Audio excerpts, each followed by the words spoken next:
Olá, pessoal do Dominantes Online, Luciana Naar falando, professora de Biologia do curso.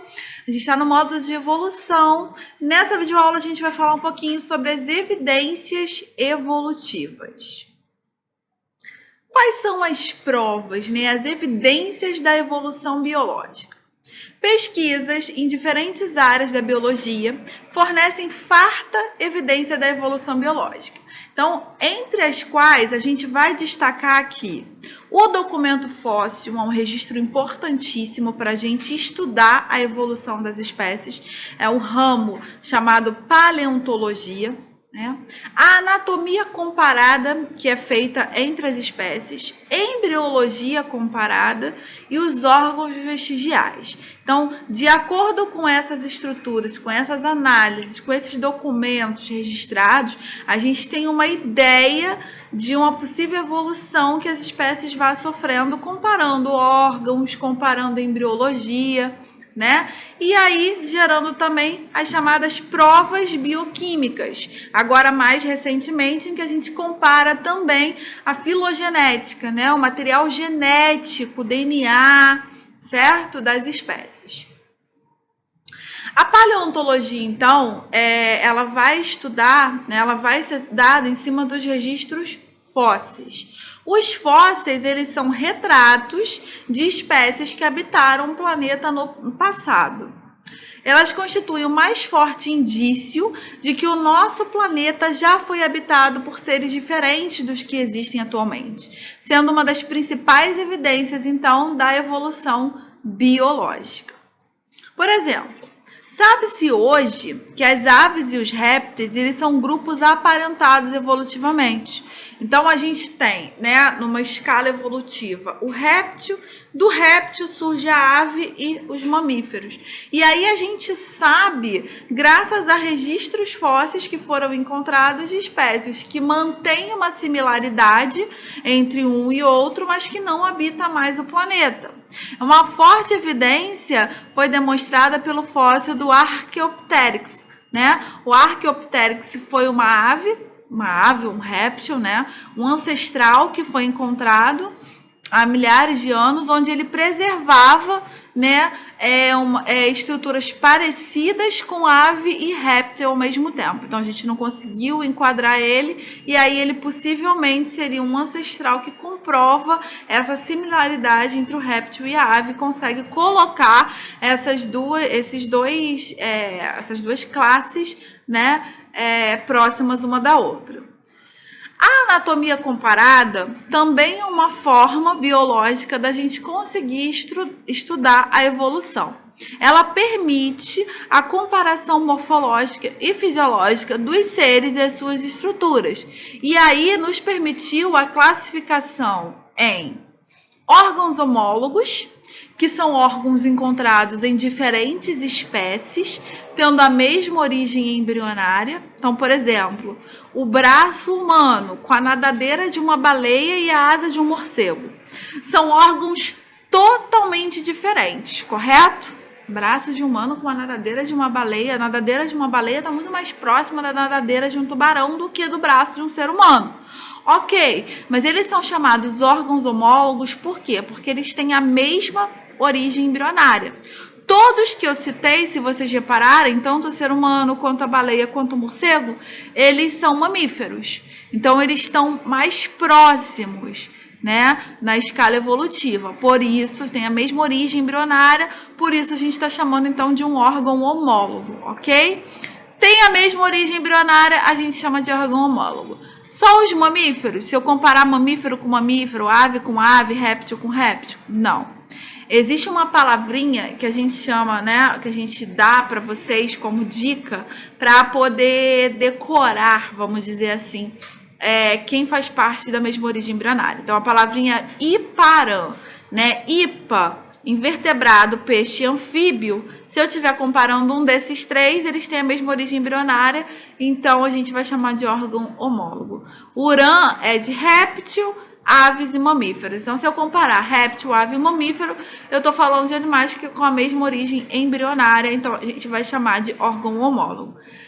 Esse processo ele é chamado de evolução divergente, ou seja, origem de duas espécies a partir de um mesmo ancestral, mas que levam a características diferentes, né? Então elas vão divergindo ao longo do tempo. Apesar de serem todos mamíferos, o braço de um ser humano é muito diferente da nadadeira de uma baleia, que é muito afastado da asa de um morcego, morfologicamente. Então a gente tem uma evolução divergente. Agora, se eu quiser comparar alguma sílaba, né, alguma letra do IPA com o URAN, então, por exemplo, um invertebrado com réptil, ou um invertebrado com mamífero, né? Vamos comparar a asa de uma borboleta com a asa de um morcego. A gente vai chamar de órgão análogo. São órgãos de funções semelhantes. Ah, serve para voar. Ok, mas tem origem embrionária diferente. Então, como eu dei o exemplo, a asa das aves e a asa dos insetos. Serve para voar, tem a mesma função, mas a origem embrionária ela é diferente, ok? Esse processo também pode ser chamado de evolução convergente, ou seja, uma adaptação evolutiva a modos de vida semelhantes que levam organismos pouco aparentados a desenvolverem estruturas ou formas corporais semelhantes. Né? Então, por exemplo, a estrutura fusiforme de um peixe com a estrutura fusiforme de um golfinho. É pelo meio em que eles vivem, certo? Para nadar, para facilitar. Então, assim, embora eles tenham uma origem embrionária diferente, afastada, né? Eles convergem em determinado ponto, que seria a sua morfologia para a finalidade final, que é a finalidade, que é a função nadar, o meio onde ele vive, ok? Então, olha só para a gente resumir isso que eu acabei de falar para vocês, os órgãos homólogos, eles têm origem iguais, enquanto os análogos têm origem diferente. As estruturas dos homólogos vão ser iguais, já dos análogos podem ser diferentes. Função de órgão homólogo, normalmente a função é diferente. Então, um é para andar, o outro é para nadar, o outro é para voar. Já a função no órgão análogo, ela normalmente é igual. Exemplos. Órgãos homólogos, então, nadadeira da baleia e asa do morcego, ou asa da borboleta e asa do morcego, se for um órgão análogo. E aí, são evidências de adaptação divergente, os homólogos, e convergente, os análogos, ok? Então, resumindo aí nesse quadro para vocês que eu acabei de explicar. E a embriologia comparada? Muitas vezes, um embrião mostra, numa determinada fase, seu desenvolvimento, estruturas que não possui na fase adulta. O estudo de embriões de diversas espécies mostra muitas estruturas comuns. Por exemplo, o humano, né, ele tinha fímbrias entre os dedos na sua fase embrionária que se perderam conforme o desenvolvimento. Então, geralmente, quanto mais precoce a fase embrionária, mais parecidos são os embriões, mesmo que eles sejam de grupos diferentes. E o biólogo Haeckel, usando esses dados, ele formulou uma lei, que é a lei da recapitulação. Nessa lei, ela diz pra gente que a ontogenia, que é a origem, né? A ontogenia seria a origem, recapitula a filogenia. Em outras palavras, que as fases do desenvolvimento embrionário, elas repetem em sequência as mudanças evolutivas pelas quais havia passado o organismo. Então, só para a gente ter uma ideia, né? Isso aqui, por exemplo, olha, são animais de espécies diferentes, né?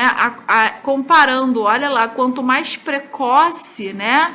Olha, a gente tem o exemplo, uma salamandra, né? A gente tem o mamífero, né? O humano, a gente tem lá outros animais. E aí, olha só a comparação, quanto mais precoce, olha como eles são bem parecidos, né? Olha aqui a salamandra, ela mudando, né?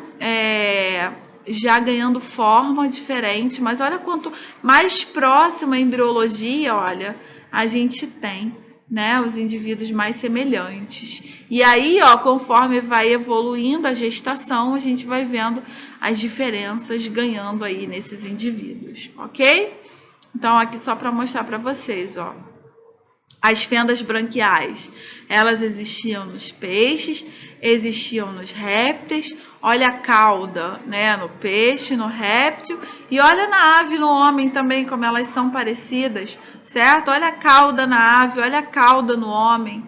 Então, a gente tem estruturas que vão desaparecer conforme a gestação, conforme a evolução do embrião.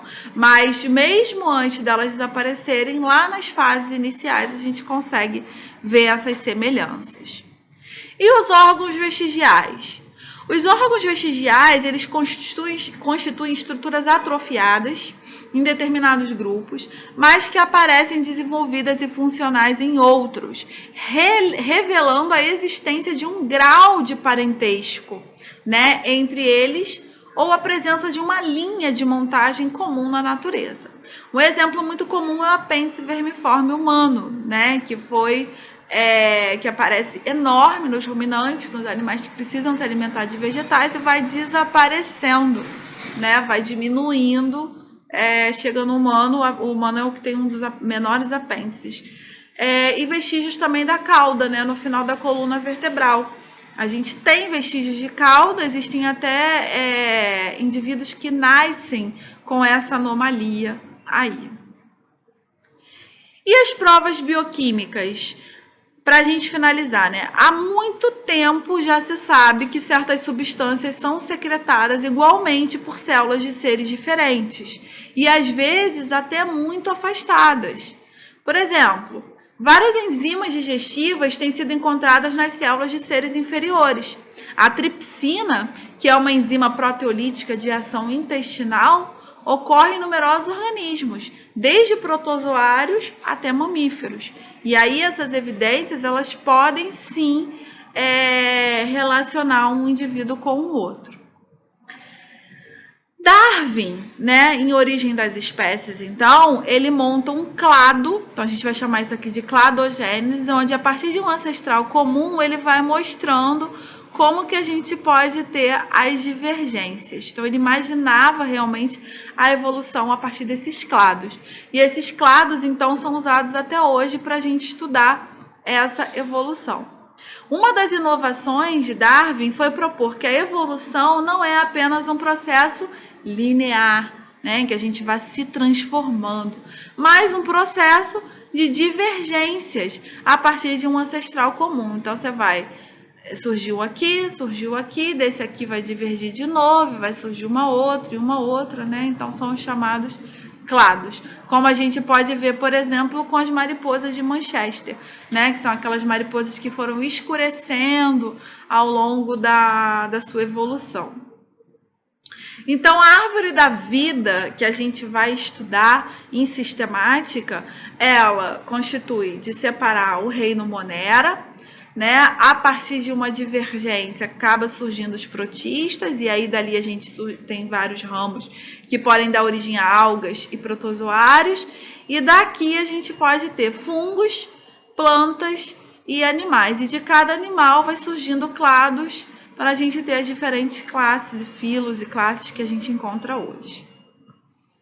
E aí vem a grande pergunta, né? Graças a essas similaridades, a gente se levanta as questões. O homem veio do macaco, né? A gente tem bastante similaridade, o que leva a acreditar que não viemos do macaco, mas sim de um ancestral comum que acabou divergindo ali o homem e o macaco.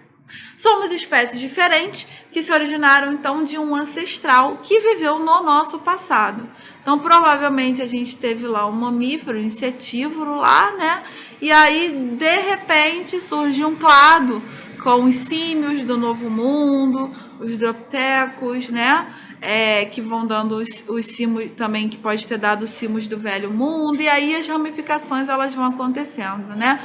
Em um determinado momento, entre a evolução para ramaptecos, a gente teve o surgimento de orangotangos, gorilas, chimpanzés, e aí, de repente, de um ancestral comum aqui, acaba surgindo os hominídeos, né? Que são diferentes dos primatas lá, ok? Os dos primatas do orangotango, gorila, chimpanzé, enfim.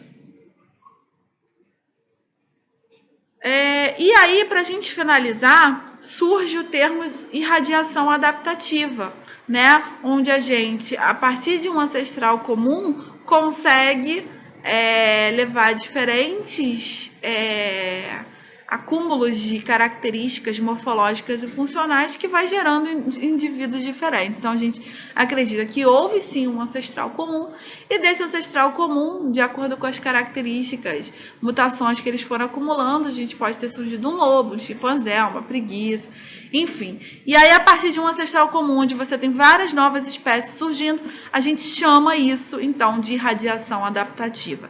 E é da irradiação adaptativa que surgem novas espécies, tema da nossa próxima aula, especiação. Galera, obrigada pela atenção, até a próxima.